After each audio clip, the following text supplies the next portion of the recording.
le vent souffle fort, au point de remplir ma barque. Dans mon cœur, je veux croire encore. Tu m'as dit allons à l'autre bord. J'arriverai, je sais, sans aucun tort.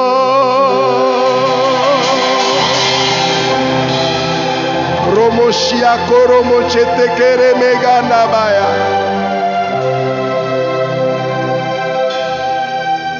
Je veux que tu te tiennes debout, que tu dises à Jésus, je te fais confiance. Si tu es sûr que tu marches avec lui, lève ta main droite, dis après moi. Dis Seigneur Jésus, c'est toi qui es avec moi dans la barque de ma vie.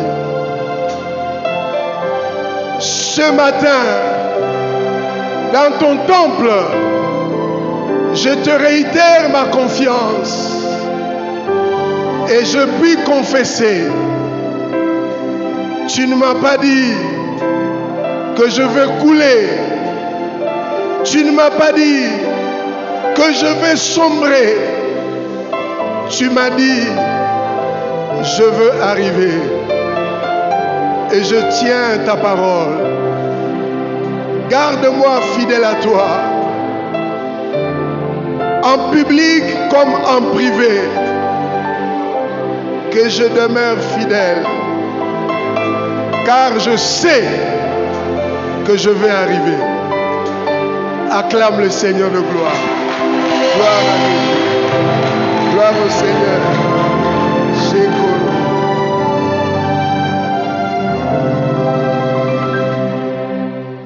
J'ai dit un grand merci au révérend pasteur Timothée Mbengela ainsi que sa chère épouse, un merveilleux couple. Comme il a dit, Dieu a permis qu'on puisse nous rencontrer dans une même église et je ne me rappelle pas qu'un jour, on ne s'est jamais fait du mal. Alléluia! Et même pour la direction du culte de leur mariage, moi j'avais même oublié. Celui qui m'a rappelé le jeudi quand nous étions ici. Et ça m'a fait rappeler de bons moments ensemble. Amen. Je suis fier d'eux, je suis fier de voir l'œuvre qui avance et que mon grand frère l'apôtre Roland se multiplie. Est-ce qu'on peut acclamer le Seigneur de gloire?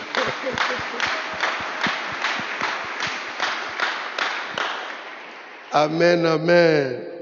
Que Dieu soit béni. Merci à toi qui es là. J'aurais voulu vous saluer, mais je te prie de me prêter ta main. Salue ton voisin, dit de la part du pasteur Rémi. Salue le voisin, dit de la part du pasteur Rémi. Merci. Alléluia. Seigneur, à toi je m'abandonne et j'abandonne cette assemblée. Donne-moi ton parler et donne-nous ton écoute. Pour ta gloire, au nom de Jésus. Amen. Alors, bien-aimés, ce dimanche, je vous partage la pensée de mon premier livre que j'ai écrit, Les 2 mandats de l'homme sur la terre. Dommage, le stock est épuisé. Je n'ai qu'un exemplaire que je donnerai à votre pasteur. Et si ça vous intéresse, à la fin, vous avez un WhatsApp. Je peux vous envoyer ça, me donner les numéros par quelqu'un. Je vous envoie ça gratuitement par PDF. Vous pouvez lire. Alléluia. Le texte de base de notre partage est tiré du livre de l'Évangile selon Matthieu, le chapitre 7, verset 21 au verset 23. Matthieu chapitre 7, verset 21 au verset 23. Écoutez ce que lui-même le Maître Jésus dit. Ceux qui me disent « Seigneur, Seigneur » n'entreront pas tous dans le royaume des cieux. Mais celui-là seul qui fait la volonté de mon Père qui est dans les cieux. Plusieurs me diront ce jour-là, Seigneur, n'avons-nous pas prophétisé par ton nom? N'avons-nous pas chassé des démons par ton nom? Et n'avons-nous pas fait beaucoup de miracles par ton nom? Alors, je leur dirai ouvertement, je ne vous ai jamais connu. Retirez-vous de moi, vous qui commettez l'iniquité. Amen. Bien-aimés dans le Seigneur, ici, le maître est dans le sermon sur la montagne. Et comme vous pouvez le savoir ou être informé aujourd'hui, c'est que l'évangile de Matthieu est l'évangile où Matthieu qui est lui-même juif, était en train d'écrire au peuple juif pour leur rassurer que Jésus-Christ est réellement roi. Et c'est pourquoi vous allez voir au chapitre 1, il commence à présenter sa généalogie et il les lie à David. En fait, pour qu'il croie que c'est vraiment le roi. Parce que Matthieu présente Jésus comme roi, tandis que Marc le présente comme serviteur et Luc le présente comme fils de l'homme, et tandis que Jean le présente comme fils de Dieu. Et c'est ce que nous avons dans les livres d'Apocalypse, selon les commentateurs bibliques. Ils disent que les 4 êtres vivants que nous avons dans l'Apocalypse, c'est pratiquement les 4 facettes de Jésus-Christ qui sont dans les 4 évangiles. Nous avons le lion, l'animal royal, et nous avons le bœuf, l'animal serviteur, qui peut parler de Marc, et nous avons, on dit l'un à la face de l'homme, eh bien Luc est l'évangile de l'homme, parce que vous allez voir, Luc a fait des investigations. Ce n'est pas le fruit, en fait,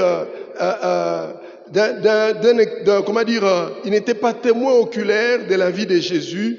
Il a fait des recherches. C'est l'homme qui a fait des investigations pour assembler les éléments, pour parler à un certain Théophile que Jésus-Christ, au sujet duquel tu as appris, eh bien, cette histoire est vraie.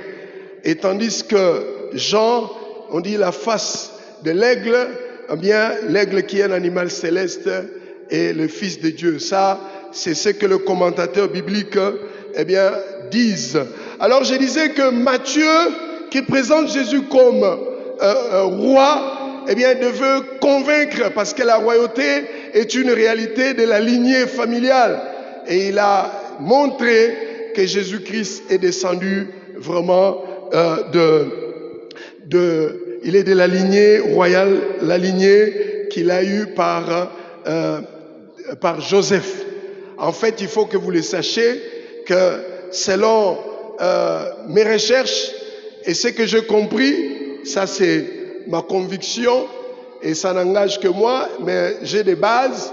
Je veux dire que Dieu a 2 bras. Dieu a 2 bras. Dieu a un bras sacerdotal. Il a aussi un bras royal. En fait, il opère en roi, il opère aussi en sacrificateur. Amen, amen. Et raison pour laquelle Jésus-Christ devait réunir ces 2 fonctions. Et si vous lisez, eh bien, le livre de Zacharie, chapitre 6, à partir du verset 13, et on dit que, eh bien, cet homme réunira ces 2 fonctions, la fonction sacerdotale et la fonction royale. Eh bien, c'est Marie qui a donné à Jésus, eh bien, le sacerdoce, parce que Marie est de la descendance d'Aaron, tandis que Joseph est de la descendance de David. Eh bien, il devait avoir ces 2 lignées. Lui-même, il est là, il est roi d'un côté, il est aussi sacrificateur. Amen, amen. Que Dieu soit béni. Et vous allez voir, quand Dieu fait sortir Israël de l'Égypte, le peuple qu'il a voulu éduquer, Dieu commence d'abord par libérer le bras sacerdotal eh bien, en leur donnant Aaron, parce qu'avec Dieu, selon ma compréhension, avant que Dieu t'apprenne à régner, Dieu va t'apprendre d'abord à sacrifier. Alléluia. Eh bien, le sacerdoce vient avant la royauté. Eh bien, c'est ainsi que plus tard, Israël va réclamer qu'on leur donne roi. Dieu disait que, selon moi, le vrai professeur de la royauté n'était pas encore venu, c'était David. Mais le peuple était pressé et Dieu leur a donné Saül et David est venu et c'est lui avec qui Dieu va bâtir une alliance éternelle. Alléluia. Alors, bien-aimés dans le Seigneur, on présente Jésus comme roi par Matthieu et on voit sa naissance au chapitre 2, au chapitre 3, le roi est intronisé sur la terre par une déclaration solennelle le jour du baptême où lui-même, le Seigneur Tout-Puissant, le Dieu créateur, ouvre le ciel et déclare avec la colombe qui descend, celui-ci est mon fils bien-aimé en qui j'ai mis toute mon affection. Amen. Alors, le roi était venu pour venir récupérer les affaires de Dieu que Adam a laissées entre les mains du diable. Et au chapitre 4, le Saint-Esprit l'amène dans un temps de faire ce que j'appelle pompage spirituel. Parce qu'il devait affronter l'homme fort du terrain. Le Saint-Esprit l'amène à 40 jours de jeûne. Et après les 40 jours, il affronte l'homme fort du terrain avant d'opérer. Il rencontre le diable et le diable vient avec la stratégie du péché des appétits qu'il a fait tomber Adam. Eh bien, Jésus déjoue cela. Transforme ces pierres et que ça devienne du pain. Jésus dit, il est écrit, l'homme ne vivra pas de pain seulement. Alléluia. Alors le diable vient avec une deuxième stratégie. Troisième, Jésus déjoue tout cela, il les chasse. Il est venu lui annoncer, tu t'es joué d'Adam, voilà un puissant sur terrain. Alléluia. Alléluia. Est-ce que tu peux acclamer Jésus-Christ?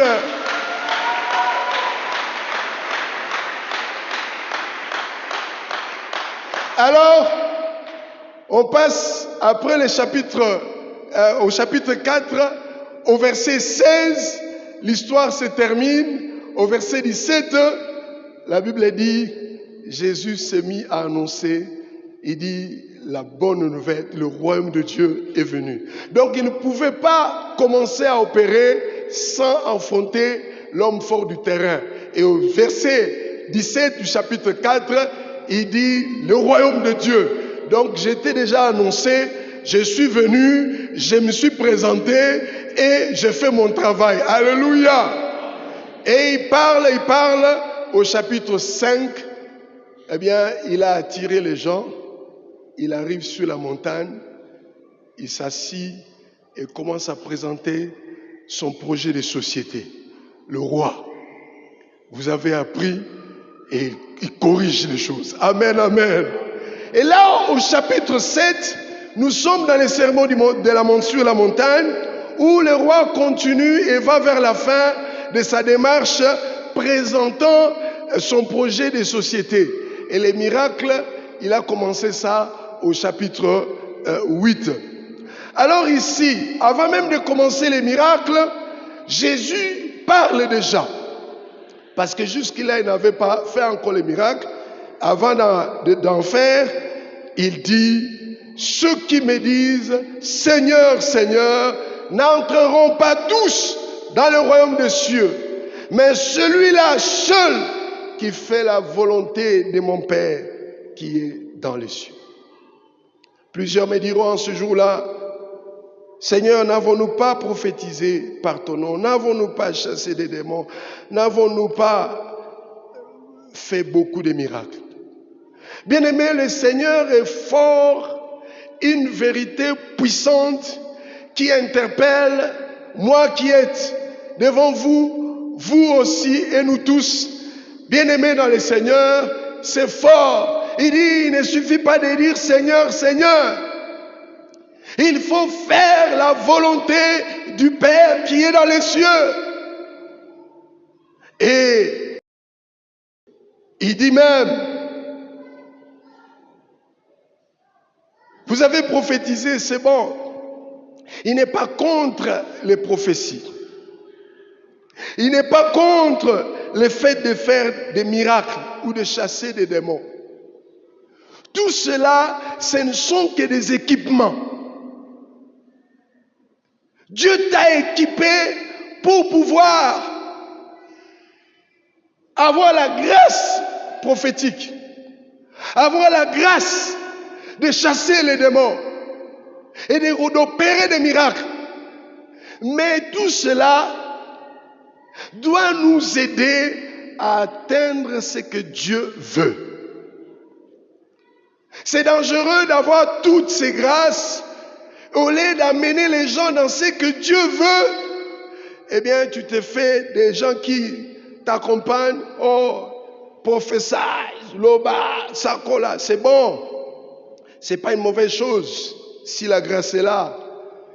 Mais il faudrait que ces personnes qui vous suivent deviennent ce que Dieu veut. Amen. Amen.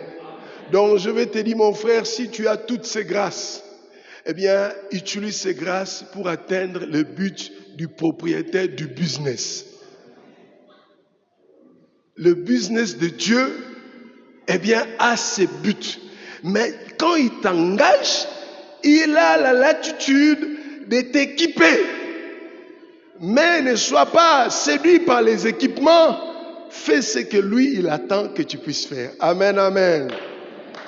Alors, ma grande question, quelle est la volonté de Dieu?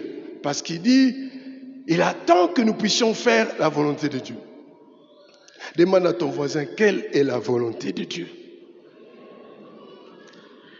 Alors, bien aimé, j'ai essayé de parcourir la Bible et j'ai pu découvrir ce que j'appelle deux volontés majeures.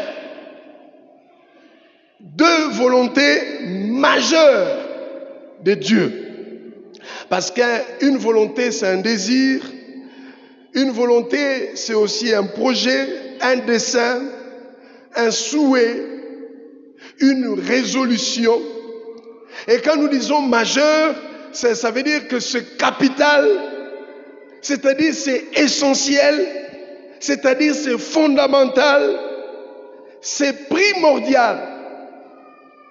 Alors je disais que j'ai découvert deux grandes volontés de Dieu. Un, la volonté du Dieu créateur. Dis à ton voisin, la volonté du Dieu créateur. Et deuxièmement, nous avons la volonté du Dieu sauveur. C'est le même Dieu qui a opéré en créateur au début de la Bible et qui va opérer dans le Nouveau Testament en Dieu sauveur. C'est le même Dieu. Alléluia. C'est comme notre bien-aimé le révérend Benguela. Il a des temps où il opère comme époux, il y a des temps où il opère comme père, mais il y a aussi les temps où il opère comme pasteur. Amen. C'est la même personne. Amen, amen. Et Dieu, créateur, c'est aussi lui qui est le sauveur. Alors j'ai constaté qu'il y a un sérieux problème dans nous qui venons dans les églises. Un sérieux problème dans les comportements de ceux qui prétendent appartenir à Dieu. Et j'ai vu des lacunes, j'ai vu des faiblesses. Et c'est pourquoi Dieu m'a aidé à mettre ça par écrit. Et aujourd'hui, alors que je cherchais quoi prêcher, j'ai senti que Dieu me dit, parle encore de ça. Je voulais parler d'autre chose, mais je me suis incliné. Alors, bien aimé dans le Seigneur, la volonté du Dieu créateur et la volonté du Dieu sauveur. Dis à ton voisin, on a affaire à la volonté du Dieu créateur et à la volonté du Dieu sauveur. Alors, si je me mets à poser des questions, est-ce qu'il y a des humains ici? Est-ce que quelqu'un est sûr qui n'est pas un animal? C'est un humain. Si tu es sûr que tu es un humain, tu lèves ta main comme moi. Alléluia. Alors si je me parcours, les rangs pour poser la question, comme homme, pourquoi tu es sur la terre? Et je veux poser chacun sa réponse. Mais la réponse, la plupart, Dieu m'a créé pour l'adorer. Dieu m'a créé pour le servir. Dieu m'a créé pour le glorifier. C'est bon. Ce ne sont pas de mauvaises réponses. Mais je trouve que ce n'est pas précis. Alléluia. Alors écoutons ce que la Bible dit dans Genèse chapitre 1, verset 26. Genèse chapitre 1, verset 26. Là, nous avons la volonté du Dieu créateur pour l'homme qu'il exprime après avoir opéré pendant 5 jours. Il a posé des actes créateurs et le 6e jour, il crée les animaux et au finish, c'est ce que moi j'ai pu imaginer. Dieu a tenu un conseil. C'est ce que j'ai pu imaginer. Parce que la déclaration est au pluriel. Dieu a tenu un conseil. Il dit parce que le premier verset de la Bible précise les 2 territoires que Dieu a créés. Au commencement, Dieu créa quoi? Les cieux et quoi? Et la terre. Alors, nous avons créé les ciels, nous avons créé la terre, mais Dieu a choisi d'habiter le ciel. Et sûrement, il pose la question à son assistance, qu'allons-nous faire de la terre que nous avons créée? Ça, c'est mon imagination. Et après débat et délibération, voilà,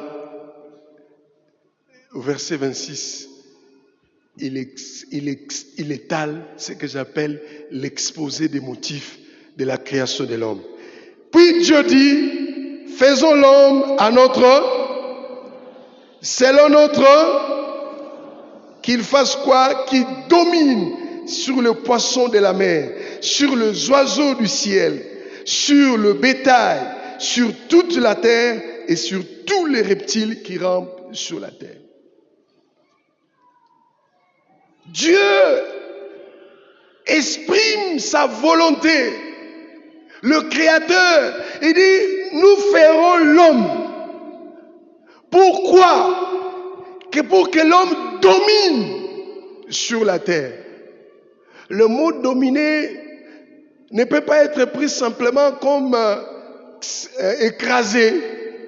Mais moi, j'ai compris ça plus qu'il soit maître du territoire à la terre. Dominer, être maître de ou maître sur. Parce que moi, Dieu, je domine au ciel et je crée celui qui est comme un autre moi-même, à qui je dote les aptitudes, ayant mon image, ayant ma ressemblance, et que l'homme soit l'administrateur, soit le gestionnaire du territoire, la terre.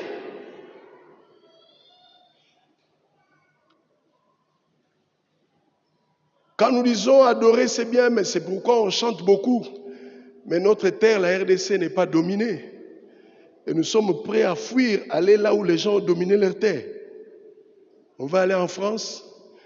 Et j'ai écrit mon livre, j'ai dédié ça au peuple congolais, le peuple qui émigre le plus au monde. Ils sont partout. Ils sont en train de fuir leur terre. Mais la terre convoitée, le monde entier veut prendre cette terre. Mais ceux qui sont là ne connaissent pas la valeur de leur terre. On veut fuir. Bien-aimés dans le Seigneur, Dieu nous a créés pour que nous exerçons le mandat de la domination. Et j'ai pu comprendre, si vous lisez dans Genèse chapitre 1, au verset 26, on dit qui domine sur les poissons de mer. Ça veut dire sur le domaine aquatique.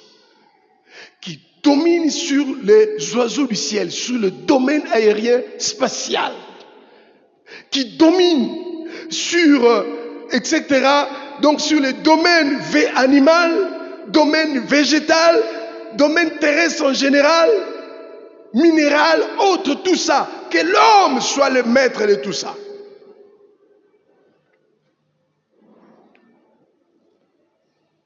Mais, je ne sais pas ce qu'est la situation ici, mais chez nous, à Lausanne, c'est pénible.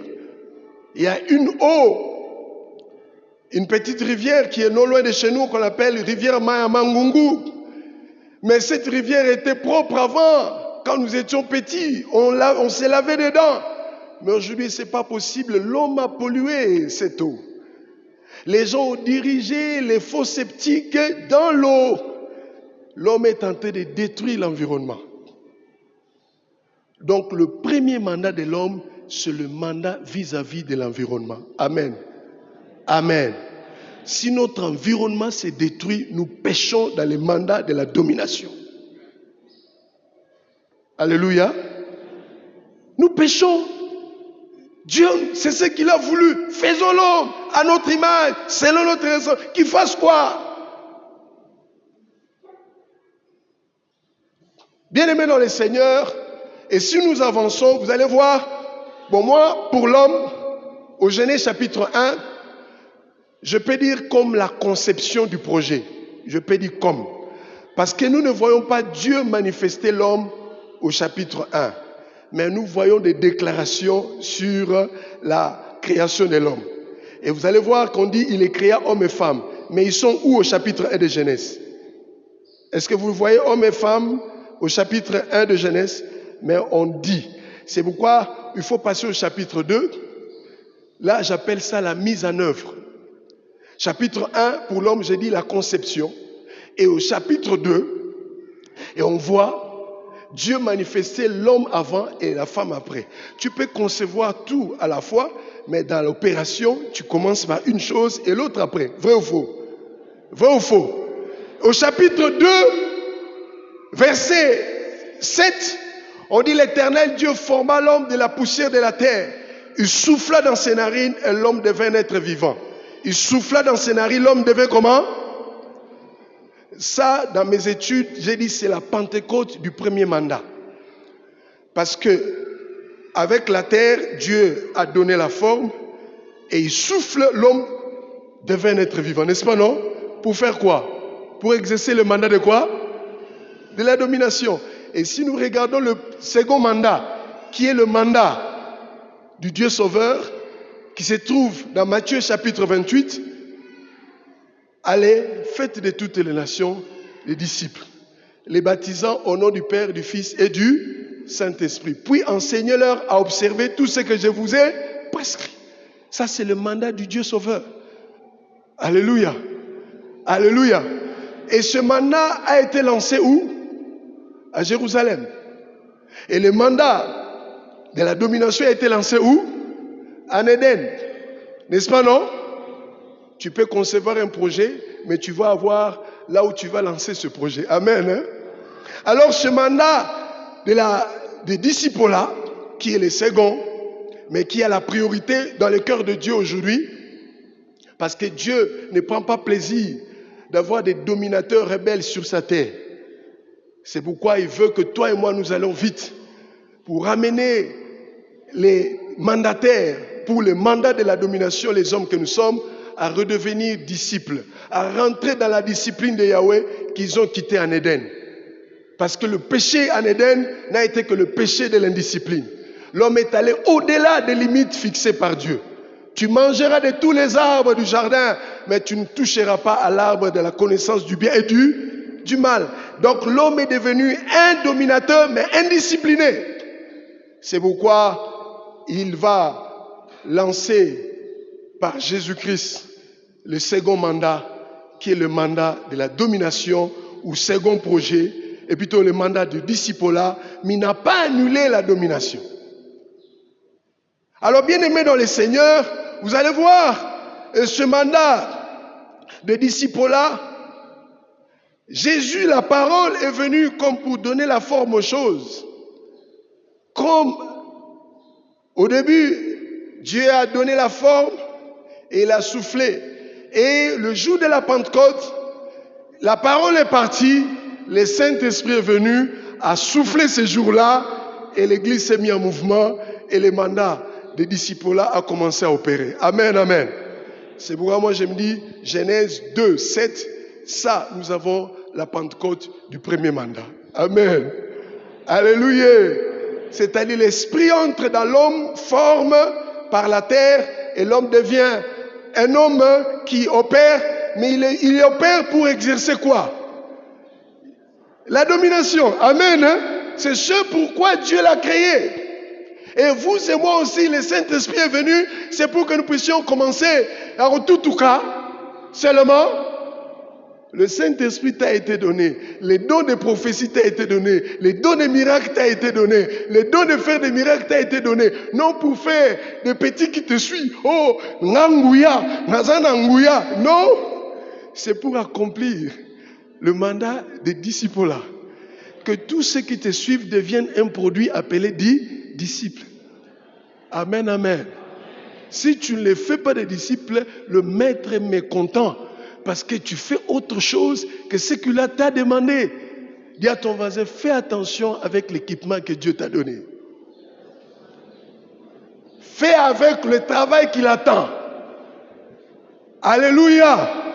Que ceux qui te suivent deviennent quel produit?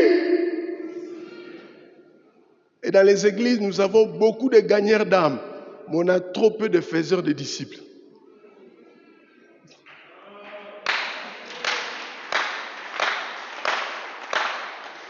Gagner une âme, selon moi, ce n'est que la première étape.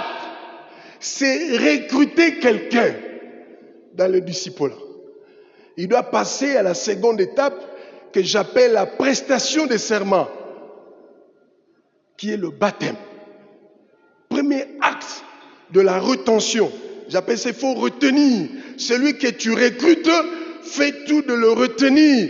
Eh bien, l'étape de la rétention amène la personne à prêter serment. C'est ça la réalité. Tu peux aimer une femme, eh bien, on s'attache en faisant un serment devant les familles, en faisant un serment devant l'état civil et devant la famille. C'est le serment qui nous lie. Amen. Hein? Et le baptême est le serment à l'attachement au disciple-là.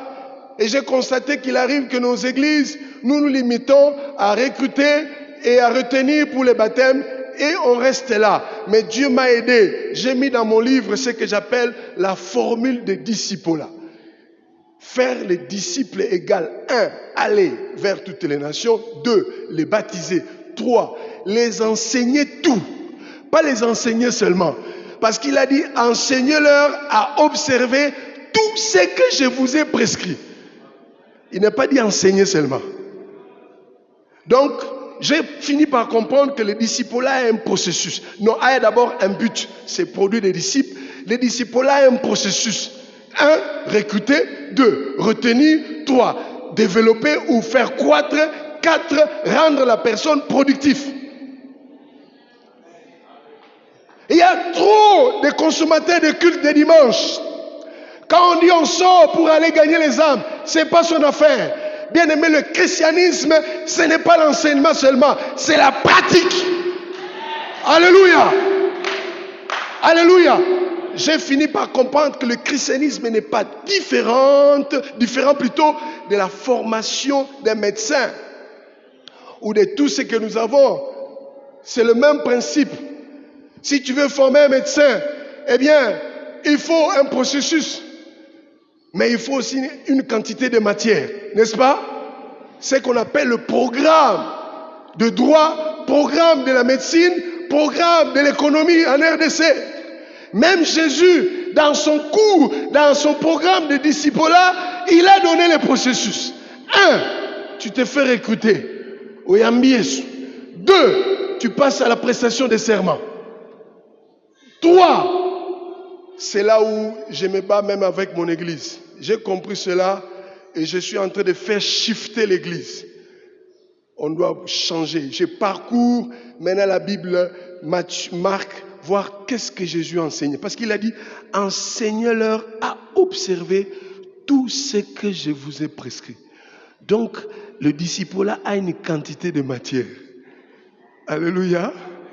C'est que le Seigneur nous a appris.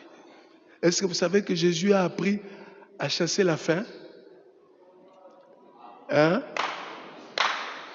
Parce que Jésus les a enseignés et dans la théorie et dans des circonstances. La multiplication des pains, c'était tout un cours. Il savait que ces gens vont rester avec mon business. Alléluia. Il dit, il leur montre, parce qu'on est venu dire à Jésus, Jésus, ils ont faim. Et Jésus a dit, venez, on va prier. Hein?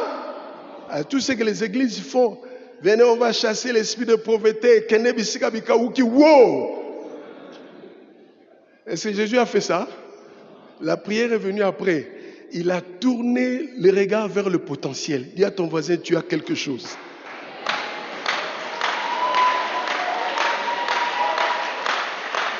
Il est le potentiel. Qu'est-ce que vous avez?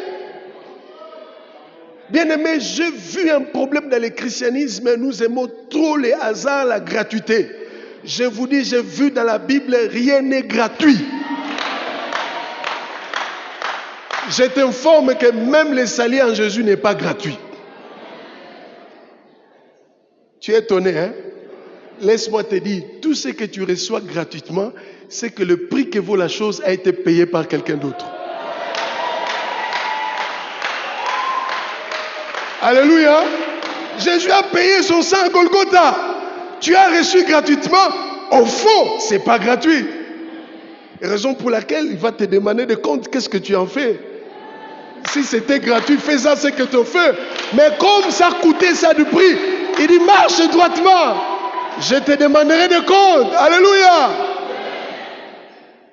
Dis à ton voisin, rien n'est gratuit sur la terre. Et c'est ce qui tue les Congos. L'esprit de la gratuité. Et on a toujours la main tendue.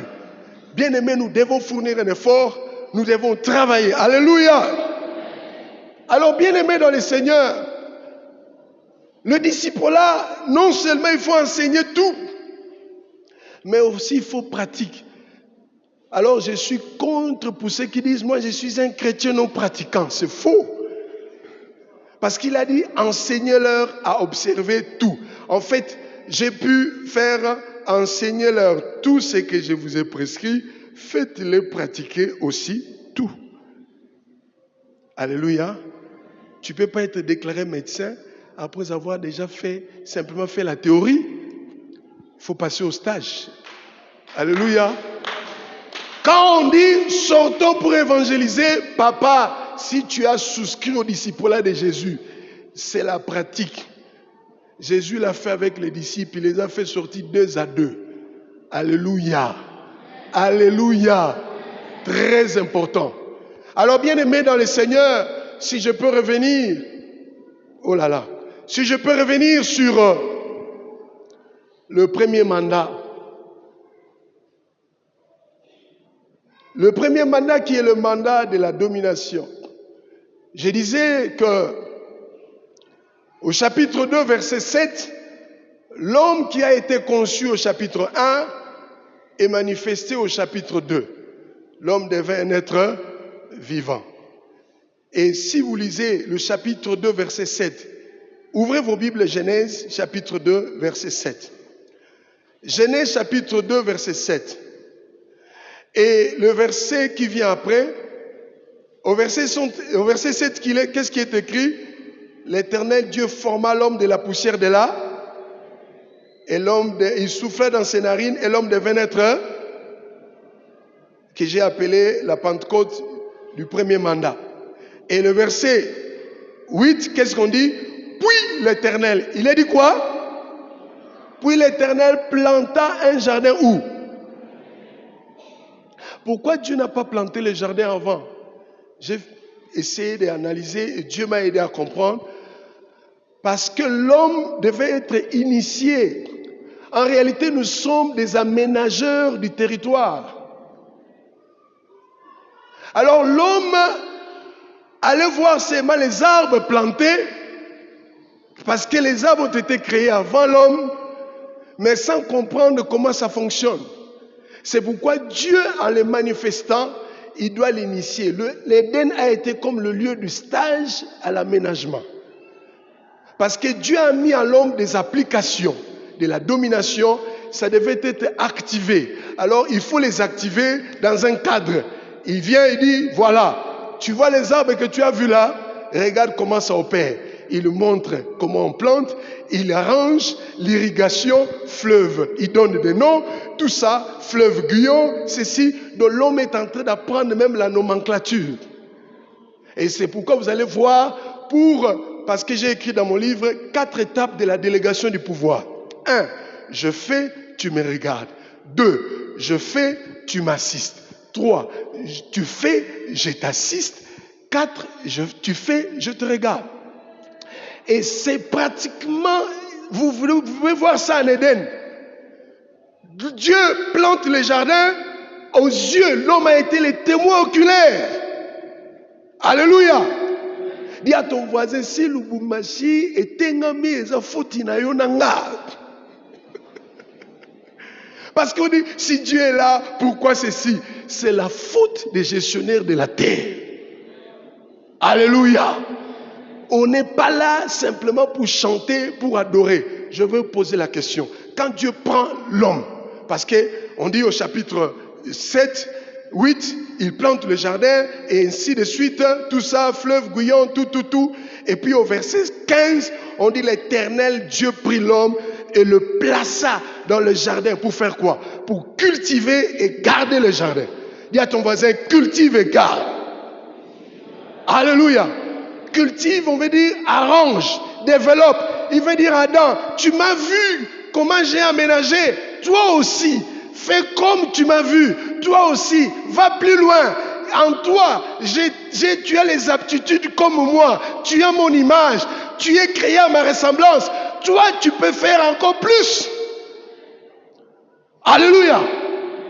Il les place là-bas, dans les jardins, pour cultiver et garder. Et j'ai écrit dans mon livre, et c'est ce que je vais dire. On ne vend pas Éden.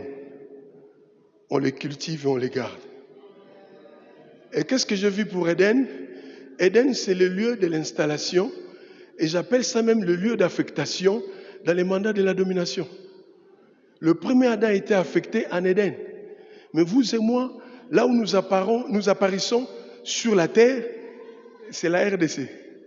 C'est notre Éden. Qu'allons-nous faire de notre Éden? Nous allons cultiver et garder. Mais regardez les Congolais. Vous comprenez? Dis à ton voisin, on ne vend pas Éden. On les cultive, on les garde. Alléluia. Alléluia. Nous devons nous battre. Nous paraissons parce que si tu gardes sans cultiver, les gens, c'est pourquoi les gens disent que nous avons un espace trop grand, on n'en fait rien. Dis à ton voisin, cultiver et garder. Donc si tu cherches à garder sans cultiver, les gens vont te menacer. Même dans les gens de l'environnement, un terrain qu'on prétend garder, qu'on ne fait rien, ce terrain-là, même l'État peut t'arracher ça. Est-ce qu'on est ensemble? Alléluia. Alors bien aimé dans le Seigneur, le temps fait défaut, mais j'ai à cœur de livrer ce que Dieu m'a aidé à comprendre, le 2 mandats de l'homme sur la terre. Nous prions, je suis d'accord, moi-même j'ai déjà fait 40 jours de jeûne, mais nous prions beaucoup et nous cultivons moins et nous gardons moins. Quand Dieu prend l'homme, il les place dans les jardins, on dit il les place dans les jardins pour prier. Hein? Mais est-ce que je suis contre la prière? La prière, c'est la connexion avec l'autorité qui nous a établis. Elle est indispensable. Parce que nous recevons les grâces pour être performants dans le travail. Alléluia! Mais cultivons. La RDC est en retard parce que le peuple, et moi je me dis l'évangile qui a été prêché, doit être ajusté. C'est-à-dire, nous devons considérer le 2 mandats, nous devons considérer la domination de la terre et considérer le discipolat. Eh bien, faire le discipolat en suivant toutes les étapes et en vérifiant que toute la matière est donnée. Parce que dans la matière de discipolat, Jésus a enseigné le paiement des impôts. Combien des églises enseignent le paiement d'impôts? Quand j'ai jeté un coup d'œil dans la matière, je me suis rendu compte, si nous faisons des disciples tels que Jésus l'a prévu, nous serons des bons gestionnaires de la terre. Parce que dans mon livre, j'ai écrit pour terminer l'interdépendance entre les 2 mandats. Si j'ai le message de discipolat, que je vais aller au village, j'ai besoin de mandat de la domination, c'est-à-dire les routes, c'est-à-dire l'avion. Est-ce que vous savez ça? Le bateau. Si on est faible dans la domination de la terre, même le message de discipolat que nous portons aura du mal à atteindre le but, n'est-ce pas? Mais pour que nous ayons des gens à qui l'on donne l'argent pour faire un travail comme il faut, avec honnêteté, eh bien l'instrument qui doit produire ces hommes de qualité, c'est le discipolat. Mais regardez, nous avons des gens qui adorent, mais des mauvais gestionnaires, des gens qui détournent les fonds de l'État dans la gestion. Et ils adorent les dimanches. Alléluia! Donc que Dieu nous aide, et que Dieu nous aide, et que Dieu nous aide. Que Dieu vous bénisse.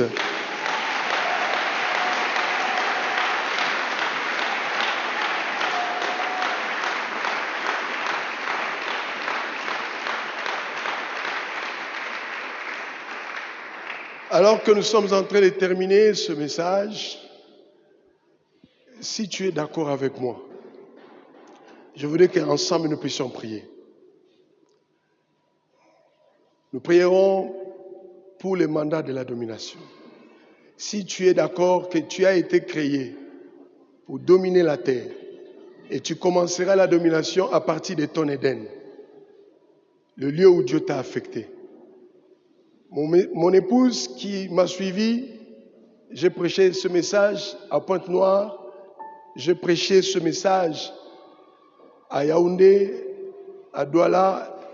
Elle ne me comprenait pas avant, mais quand elle m'a suivi assise, un chant est sorti de son cœur. Et prochainement, nous avons mis ça en lingala, en swahili, en français. Je veux que ce message circule le Congo. Congo est mon Éden, le lieu de mon affectation. Je ne le maudirai pas, car mon bonheur en dépend. Je veux les cultiver, je veux les garder, Congo. On ne vend pas son Éden, on ne vend pas son pays. Est-ce qu'il y a les affectés de Yahweh en Éden appelés la RDC là-bas? Est-ce qu'ils sont là? Si tu es l'affecté de Yahweh en Éden appelé la RDC, tiens-toi debout et lève la main. On va prier ensemble. Ne développe plus la culture de la fuite de ton Éden. Cet Éden est convoité. Lève la main, dis: Éternel Dieu Tout-Puissant, je te rends la grâce d'avoir décidé de m'affecter dans ton mandat de la domination de la terre,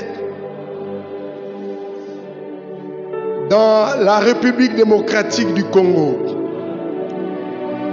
Mon Éden, le lieu où tu m'as affecté,